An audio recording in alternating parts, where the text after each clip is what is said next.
चीजों पे विजय प्राप्त कर लिया। और कहीं ना कहीं गायत्री परिवार का भी यही प्रयास होता है कि समय रहते सद्बुद्धि, समय रहते आचरण, समय रहते राष्ट्र निर्माण के लिए योगदान दिया जा सके।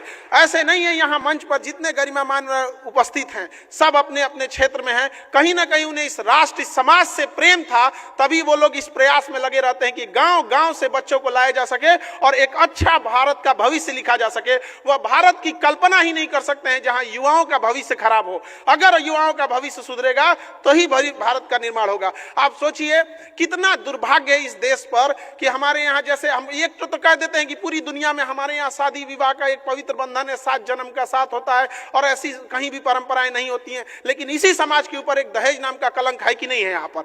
तो वो किसको खत्म करना होगा? आप यंग जनरेशन जिस दिन आएंगे और ये कहेंगे कि हमें वह संस्कार मिला है, वह शिक्षा मिली है, आत्मविश्वास वह है कि हमें चाहे जितना पैसा कमाना पड़े हम नौकरी करके, बिजनेस करके ईमानदारी से कमा सकते हैं, दहेज वाला भीख हमको नहीं चाहिए। यहाँ पर यह युवा का समाज होना चाहिए। यहाँ पर हमें वह समाज नहीं चाहिए जहां कोई दहेज दे, हमें वह समाज चाहिए जहां लोग दहेज दे और सामने से आके कहे कि हम नहीं लेंगे, मतलब नहीं लेंगे। यहाँ पर यह बात हम आप सबसे, एक बड़े भाई होने के नाते जो यहाँ जनरेशन बैठी हुई है उससे हम ये उम्मीद लेते हैं। क्योंकि आज ही मेरे भाई का भी रिसेप्शन है, तो हमने भी उससे पूछा, हमने कभी दबाव नहीं बढ़ा, हम बोले तुम्हें दहेज चाहिए तो बोलो, कहे भैया हम क्या बोलते हैं, आप सबको समाज में बोलते हैं हम यहीं ले लेंगे। हमने सोचा कि अगर वो बोले, एक बार बोलता तो हम उसका भी इलाज करते हैं।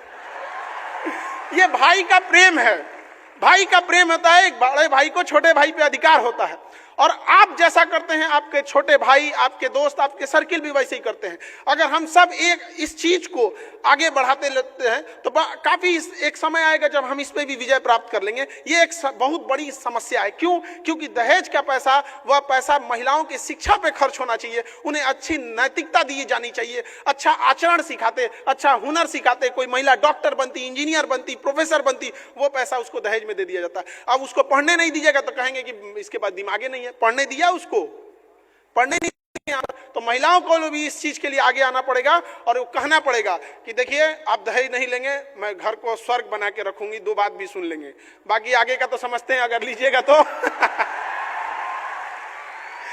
ये दोनों हाथ से होना चाहिए और ये महिलाओं के लिए भी बहुत जरूरी है। आप अपने अधिकार हक की लड़ाई लड़िए। बाकी देखिए इस देश में आपका अपना कर्तव्य बनता है। किसान अपनी जगह पे उपजा रहा है, फौजी अपनी ड्यूटी कर रहे हैं, शिक्षक, डॉक्टर, सबका अपना अपना योगदान होता है, कोई बड़ा छोटा नहीं होता है। लेकिन हमारे समाज में क्या होता है कि हम बहुत कम तवज्जो उन किसानों को देते हैं जिनका हम 3 टाइम अन्न उगाया हुआ खाते हैं। वो बंजर जमीन से जब वो फसल उगाते हैं और जब किसानों को आत्महत्या करने की नौबत आ जाती है तो वो दिन बड़ा दुखदायी होता है इस देश के लिए।